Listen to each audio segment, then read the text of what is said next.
राजस्थान के एक गांव को भारत सरकार की तरफ से देश का बेस्ट टूरिस्ट विलेज घोषित किया गया है। इतना ही नहीं, केंद्र सरकार की ओर से आने वाले 27 नवंबर को दिल्ली में इस गांव को अवार्ड देकर सम्मानित किया जाएगा। यह गांव है राजस्थान के अजमेर से सटे ब्यावर जिले में स्थित देवमाली गांव, जो देव नारायण भगवान की तपोभूमि कहलाता है, जो अब पूरी दुनिया में एक बेस्ट टूरिस्ट प्लेस बनकर उभरेगा।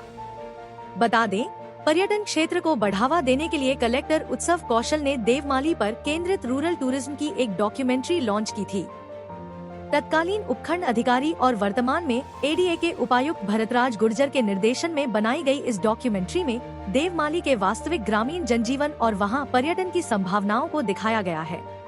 इस डॉक्यूमेंट्री का उद्देश्य लोगों को देवमाली गांव के वास्तविक स्वरूप, उसकी परंपरा, लोक जीवन और संस्कृति से रूबरू करवाना था, जिसके बाद गांव को एक नई पहचान दी गई। आखिर ऐसा क्या खास है इस गांव में जिस वजह से इसे देश का बेस्ट टूरिस्ट विलेज बनाया गया? तो बता दे, इस गांव की संस्कृति और यहाँ का जनजीवन ही इसे यह पहचान दिलाने में मददगार साबित हुआ।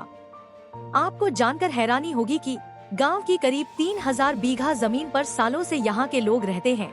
इसके बावजूद किसी के पास जमीन के मालिकाना हक से जुड़े कोई भी दस्तावेज नहीं है। गांव वालों के मुताबिक गांव की जमीन भगवान देव नारायण को समर्पित है, इसलिए इस जमीन के मालिक भी वही है। गांव के लोग भगवान देव नारायण के सच्चे भक्त हैं और अपने देवता को वचन दिया है कि गांव में कोई पक्का घर नहीं बनाएगा। इस गांव में हर घर मिट्टी का बना है, जिसकी छतें छप्पर की हैं। गांव में कोई भी मांसाहारी भोजन नहीं खाता और शराब भी नहीं पीता है। इसके अलावा इस गांव में केरोसिन और नीम की लकड़ी जलाने पर पूरी तरह से प्रतिबंध है। यह भी कहा गया है कि गांव के किसी भी घर में ताले नहीं हैं। कई दशकों से चोरी या डकैती का कोई मामला नहीं हुआ है। भगवान देव नारायण को समर्पित पहाड़ी की चोटी पर स्थित मंदिर बहुत लोकप्रिय स्थल है। रिपोर्ट के अनुसार हर साल लाखों पर्यटक मंदिर में आते हैं। स्थानीय किंवदंतियों के अनुसार कई साल पहले जब भगवान देव नारायण गांव में पहुंचे तो उन्होंने स्थानीय समुदाय से रहने के लिए जगह मांगी।